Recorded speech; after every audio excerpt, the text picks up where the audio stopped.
Winning the Battle Against Your Inner Saboteur by Attorney Sophie from the Neville Goddard Reddit page. What does a person who is successful at manifesting do that a person who keeps failing doesn't do? You study the manifesting process of two individuals and everything seems to be the same. They both start with the same set of beliefs. They both start to visualize the same. They both start to affirm the same. They both start to imagine with the same amount of intensity and frequency. But one succeeds while the other one fails. So what's the difference? What does a master at manifesting do that a person who keeps failing doesn't do? He or she persists. He or she persists even if nothing happens for several weeks or months. They persist even if things seem to be getting worse at first. They persist even if they get nightmares every time they go to sleep. They persist even if they don't feel any shifts indicating a change in their inner world. And most importantly, they persist continuously. They persist without taking week-long mental vacations from their desire. They persist day in and day out, every day without fail. Almost everybody can imagine what they want for 1 or 2 weeks in a row. A few people can persist for 1 or 2 months, but a true master at manifesting can persist for 6 months or however long it takes to manifest what they want. But why is that so? Why do the majority stop persisting when they know that persistent assumption is the one that creates reality? What happens between the first session of imagining and the moment of abandonment? In short, an inner saboteur enters the scene. The truth is that the majority don't simply cease imagining. They are persuaded to stop. Like it or not, we are hardwired to resist change. The manifesting community often brushes aside the fact that a part of you always interprets change as a threat to your life and gives your body the signal to release the hormones for fear, fight, or flight. This part of you is your very own inner saboteur. Why do I call it that way? Because its goal is the total opposite of yours. Your goal is to change. Your inner saboteur's goal is to keep you the same. Thus, it will do everything in its power to undermine your efforts to change. And it will do so in a covert manner. Consequently, most people never realize that they are being sabotaged from the inside. They think that something is wrong with them, that they don't have what it takes to manifest what they truly desire. As Sun Tzu puts it in The Art of War, if you know the enemy and know yourself, you need not fear the result of 100 battles. If you know yourself but not the enemy, for every victory gained, you will also suffer a defeat. If you know neither the enemy nor yourself, you will succumb in every battle. End quote. Of course, if you don't know that you have an inner enemy, you won't recognize its actions as sabotage and will fail over and over again without knowing the real reason you can't secure victory. Therefore, let's unveil the favorite strategies of your inner saboteur so that you can stop falling for their deceptive tactics once and for all. Number 1. Doubtful thoughts. Your enemy's number 1 strategy is to flood your mind with doubts. Examples are you sure this is working? You've been doing this for 21 days, but can't you see nothing is changing on the outside? This is nonsense. You should affirm something different. Maybe if you change the scene you visualize. See, that person got what he wanted in 2 weeks. This means you're doing something wrong.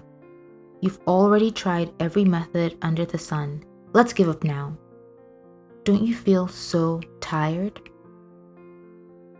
As you've probably experienced, the top 2 reasons your inner saboteur uses to make you stop are: number 1, nothing is happening, therefore manifestation doesn't work, or manifestation doesn't work for you. Number 2, manifestation works, but you're doing it wrong, or you're doing the wrong technique because it should have worked by now. Of course, it's very easy to give in to these doubts since in most cases manifestations are not instant. They take some time, and this knowledge is used against you. Your inner saboteur knows that when it comes to manifesting, time is your ally. Why?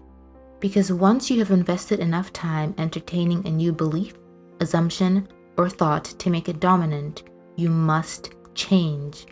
That's the law that Neville talks about. Now, if time is your ally, it logically follows that time is the enemy of the part of you that hates change.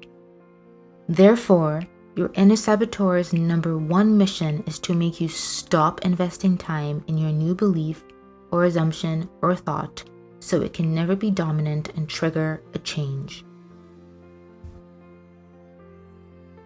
The second tactic, excuses.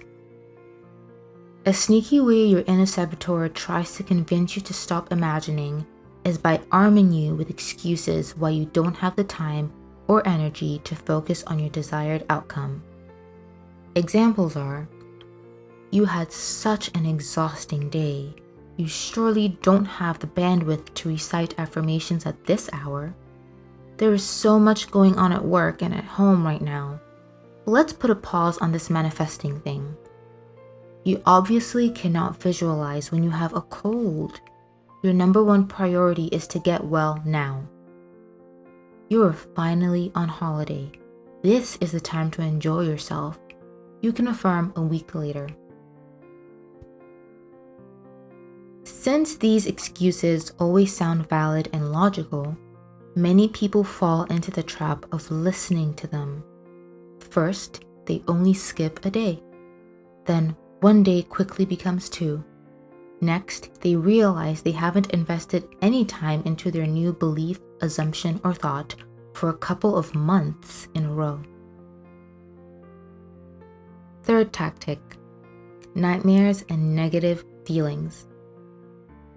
When the logical reasons presented in your doubtful thoughts and excuses are not enough to make you stop, your inner saboteur turns up the intensity.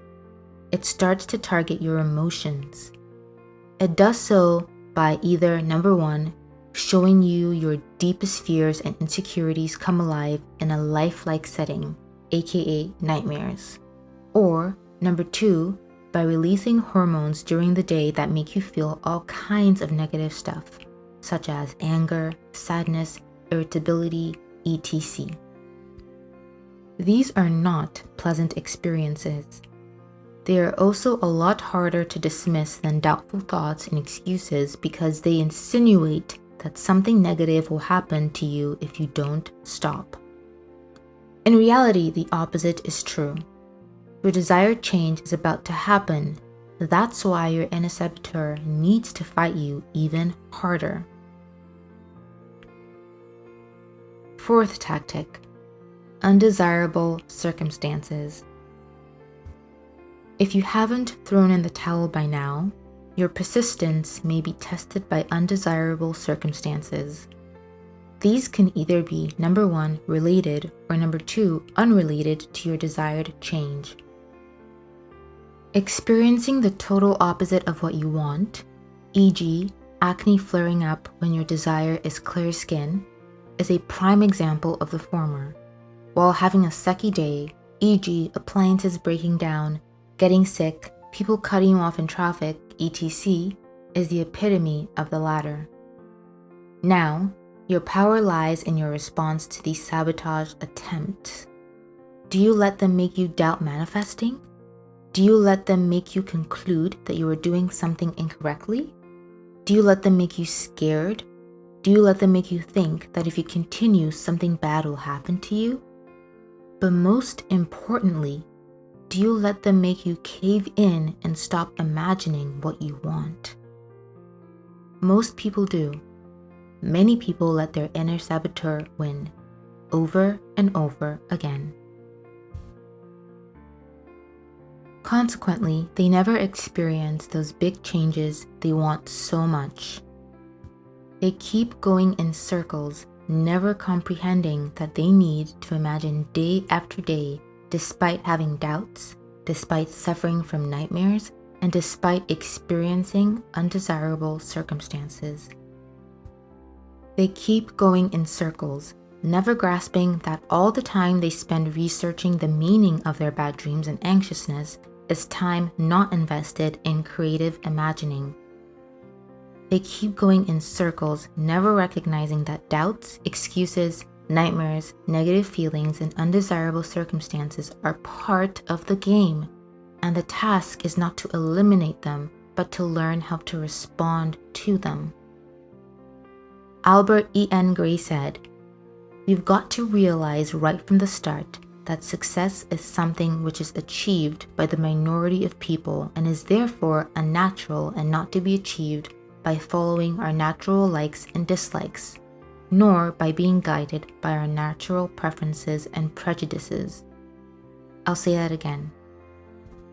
We've got to realize right from the start that success is something which is achieved by the minority of people and is therefore unnatural and not to be achieved by following our natural likes and dislikes, nor by being guided by our natural preferences and prejudices. So, part of the problem is that when people manifest the smaller stuff or things that already align with their self-concept, they don't experience that many doubts, excuses, nightmares, negative feelings, and undesirable circumstances. Consequently, they draw the conclusion that these things are bad news and they mean that they're doing something wrong. However, that assessment is incorrect. The reason why someone doesn't experience doubts, excuses, nightmares, negative feelings, and undesirable circumstances while manifesting trivia is that these manifestations don't require the person to change themselves. And if a change in one's self-concept is not necessary, the inner saboteur will not get triggered and employ all these annoying tactics. That's why I wrote in a previous post of mine that one cannot train for manifesting big desires by manifesting small ones. They do not require the same manifesting skill set.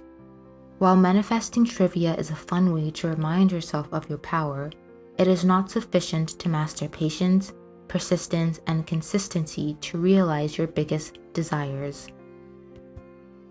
In sum, it's no coincidence that just persist is one of the simplest yet hardest pieces of advice to adhere to when it comes to manifesting big desires.